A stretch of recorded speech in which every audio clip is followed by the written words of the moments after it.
everyone, I'm Emma. Like, share, and subscribe now. Hey, I'm Jackson. Let's continue today's topic.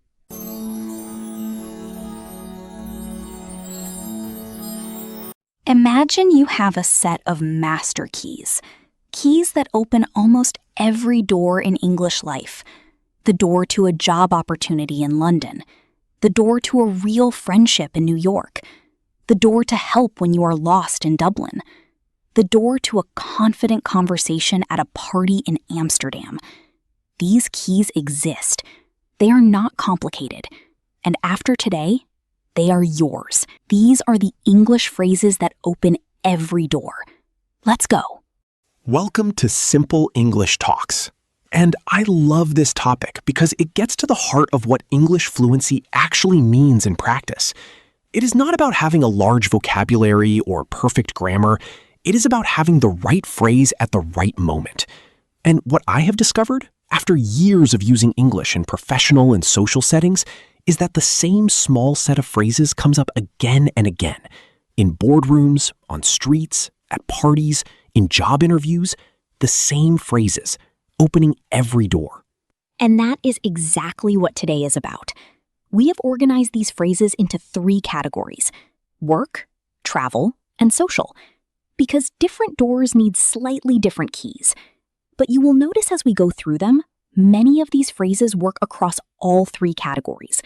That is what makes them master keys. By the end of this episode, you will have 30 phrases, 10 for each category, that you can use immediately, in real situations, starting today. And before we start, write in the comments, which door do you most need to open right now? Is it the work door, the travel door, or the social door? Write it in the comments. We will be reading every single one, and it helps us make the right episodes for you. Category 1, work. These are the phrases that change how people see you professionally in English. Whether you are in a meeting in Chicago, sending an email to a London client, joining a new team in Edinburgh, or presenting to stakeholders in New York, these 10 phrases are your professional master keys. What makes these different from just polite professional language? 3 things. First, they signal confidence without arrogance. Second, they open dialogue rather than closing it. Third, they are used by effective communicators at every level, from junior staff to senior executives. These are not just polite fillers. They are tools that shape conversations and relationships. Work phrase 1. I wanted to follow up on. This phrase opens almost every professional conversation and email naturally. I wanted to follow up on our meeting yesterday. I wanted to follow up on the proposal I sent last week. It signals proactivity. You are engaged, organized, and moving things forward. In a busy London or New York workplace, following up is considered professional and positive. The phrase itself is warm and non-confrontational. It does not feel like chasing someone. It feels like caring about the outcome. Work phrase 3. Just to make sure we are aligned. This phrase prevents misunderstandings before they happen. Just to make sure we are aligned on the timeline. Just to make sure we are aligned on the budget. It signals that you care about clarity and shared understanding. In international teams, across London, Amsterdam, and Edinburgh, alignment checks are considered professional best practice. This phrase marks you as someone who thinks ahead. Work phrase 4. I appreciate you taking the time to. This is the professional gratitude opener. I appreciate you taking the time to meet with me today. I appreciate you taking the time to review this. Appreciation phrased this way is specific. It names what you are grateful for, which feels genuine rather than formulaic. In any professional culture, from Manchester to Los Angeles, specific gratitude builds relationships faster than generic thank you. The specificity of it is what makes it land differently. You are not just saying thanks, you are acknowledging what they actually did. Work phrase 5. I think there might be an opportunity here too. This phrase positions you as someone who sees possibilities, not problems, opportunities. I think there might be an opportunity here to reach a new audience. I think there might be an opportunity to streamline this process. It signals strategic thinking. In London finance, New York media, Edinburgh tech, the ability to frame things as opportunities rather than problems is highly valued. This phrase does that framing in 6 words. What are phrases 6 through 10? Can we go through them quickly? Work phrase 6. I can look into that and get back to you. Perfect when you need time to answer properly. It signals that you take the question seriously. Work phrase 7. That is a really useful perspective. A professional acknowledgement that validates the other person without necessarily agreeing. Work phrase 8. What would be most helpful for you right now? Opens a conversation about needs rather than assumptions. Work phrase 9. I wanted to be transparent about. Builds trust immediately. I wanted to be transparent about the timeline. I wanted to be transparent about the challenges. Transparency phrases signal integrity. Work phrase 10. Let us find a time to discuss this properly. Moves any important conversation from rushed to considered. Signals that you value the topic enough to give it proper attention. Technical phrases. Let us find a time to discuss this properly. Moves any important conversation from rushed to considered. Signals that you value the topic enough to give it proper attention. Category 2. Travel. These are the phrases that help you navigate any English-speaking situation when you are away from home. Whether you are at Heathrow in London, JFK in New York, arriving in Dublin for the first time, or exploring the streets of Manchester or Edinburgh, these phrases get you through every door. What makes travel English different from work English? Speed and unpredictability. In work English, you often have preparation time. In travel English, someone speaks to you unexpectedly, and you need to respond immediately. The right phrases need to come automatically. They need to be stored in your mouth, not just your brain. Let us go through them. Travel phrase 1. Excuse me, could you point me in the right direction for? This is the most useful phrase for getting help in any English-speaking city. It is polite, excuse me. It is soft, could you? And point me in the right direction is wonderfully natural. In London, Dublin, Chicago, New York, this phrase works everywhere. More natural than, can you tell me how to get to? And much warmer. Point me in the right direction. I love that phrase. It is asking for a start, not a complete map. Travel phrase 2. Sorry, I did not quite catch that. Could you say it one more time? The travel equivalent of the clarification phrases we covered in a previous episode. In noisy airports, busy markets, loud restaurants, this phrase is essential. And it is confident. You are not saying, I do not understand. You are saying, the environment made it difficult. Could you try again? Nobody minds. Everyone understands. Travel phrase 3. Is this the right place for? Or is this the right line for? Confirmation questions in travel situations. Is this the right line for check-in? Is this the right platform for Edinburgh? These yes or no questions are the most efficient way to confirm you are in the right place. Quick, clear, polite. Works in every airport, train station, bus stop, and queue across the English-speaking world. Travel phrase 4? Travel phrase 4. How long does it typically take to? Asking about time estimates for transport, queues, or waits. How long does it typically take to get to the city center from here? How long does this queue typically move? The word typically is the key. It signals you want a realistic estimate, not an optimistic one. In London and New York especially, transport times vary enormously. Typically gets you an honest answer. Travel phrase 5. Could I ask for your recommendation? The most powerful phrase for getting genuine local advice. Not what is the best restaurant, which gets tourist answers, but could I ask for your recommendation? Which signals that you value their local knowledge. In Dublin, Manchester, Chicago, Edinburgh, Locals love being asked for their recommendations. This phrase opens warm, genuine conversations with people who actually know where to eat, what to see, and where to go.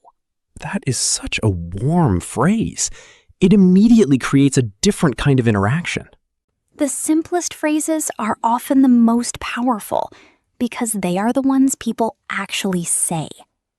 Category 3, Social English. This is the category that most English learners find the hardest because social English does not follow clear rules. It depends on reading the room, matching the energy, and finding connection with people you have just met or people you are trying to get to know better. These 10 phrases are your social master keys. I find social English much harder than work English. In work English, I know the context. In social English, anything could happen. And that unpredictability is exactly what these phrases are designed for. They work across social situations: parties in New York, work drinks in London, dinner with new friends in Dublin, team social events in Manchester, international gatherings in Amsterdam. Ready? Ready. Social phrase 1. How do you two know each other? The best conversation opener when you are new to a group. It shifts the focus away from you, which relieves pressure, and invites a story, which people love telling. In London and New York especially, social groups are often mixed and varied.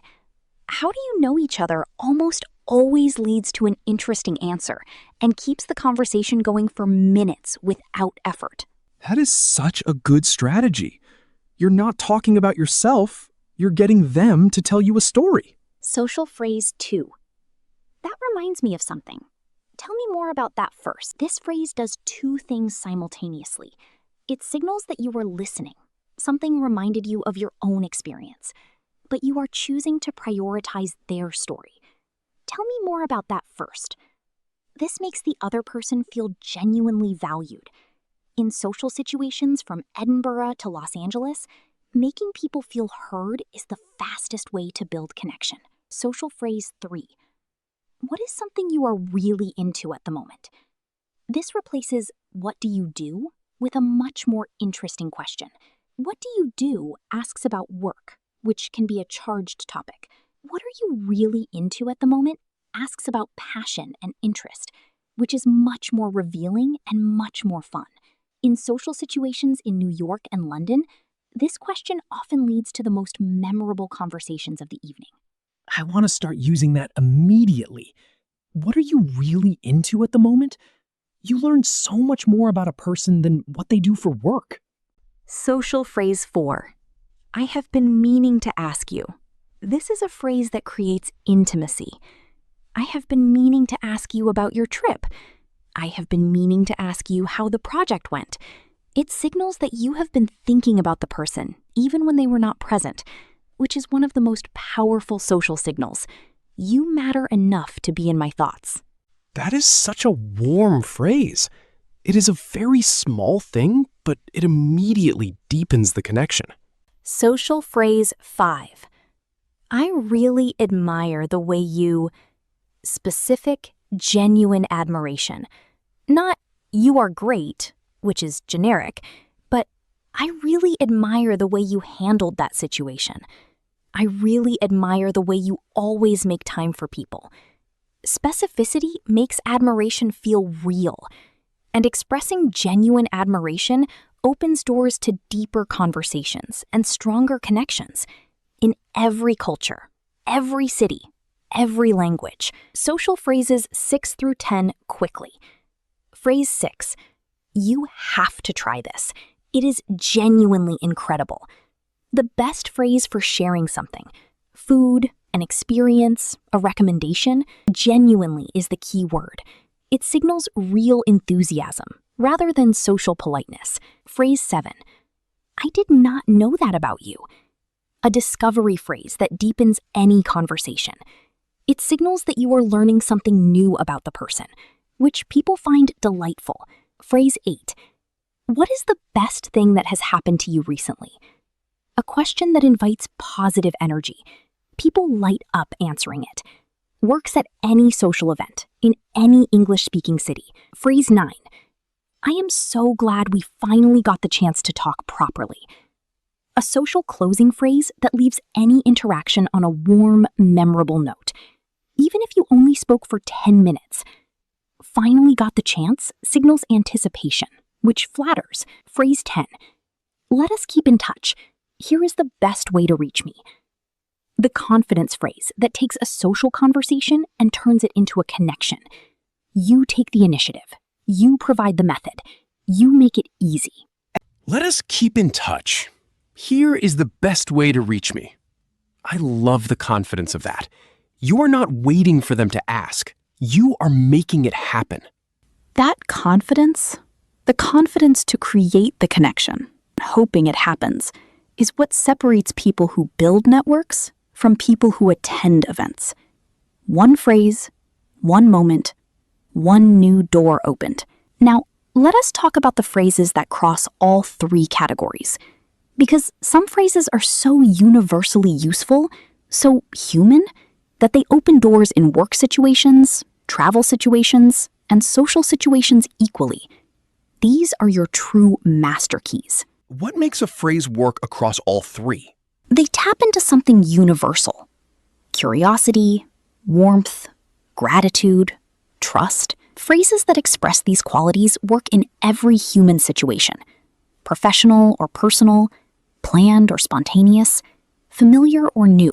Master key 1. I am really glad you mentioned that. Signals engagement.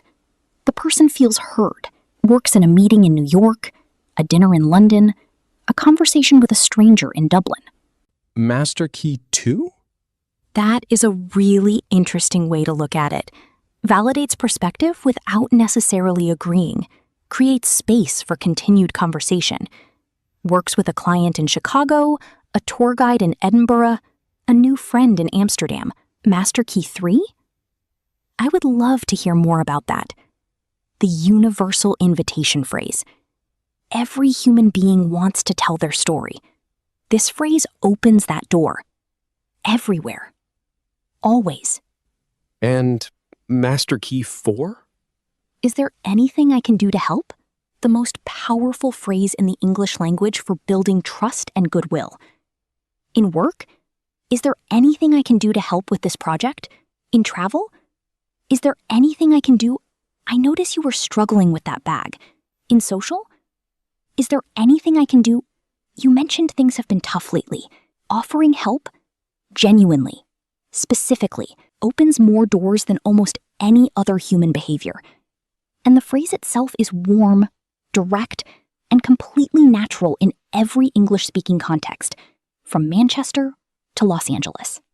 Is there anything I can do to help? I think that might be the most powerful phrase in this entire episode, and it is only 8 words.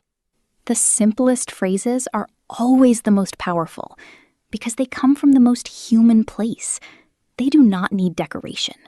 They just need to be said, genuinely, at the right moment. What an episode! 30 phrases, 3 categories, plus 4 master keys that work everywhere. I want you to take a moment and think, how many of these phrases did you already know?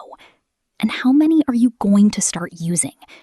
Because knowing a phrase and using a phrase are very different things. The door only opens when you actually turn the key. Let us bring together the key ideas from today. 1. English fluency in real life is not about grammar or vocabulary. It is about having the right phrase at the right moment. 2. Work phrases that open doors signal confidence, invite collaboration, and build trust.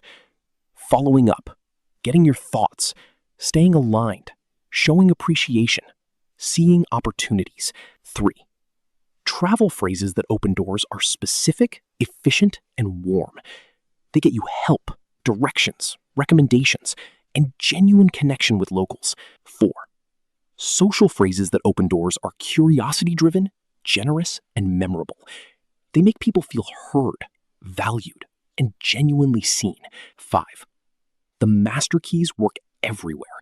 Phrases built on curiosity, warmth, gratitude, and the offer to help. Your challenge this week: pick one phrase from each category. One work phrase, one travel phrase, one social phrase. Use each one once this week in a real situation and write in the comments, which 3 did you choose and what happened?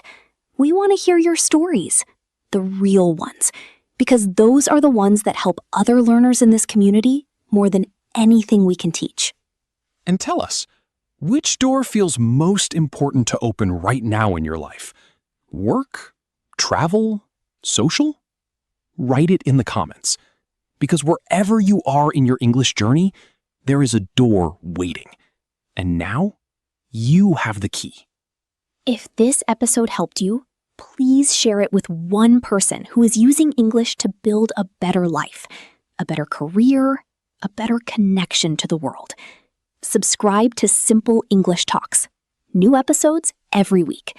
And we will see you next time. This is Simple English Talks with Emma. See you next time.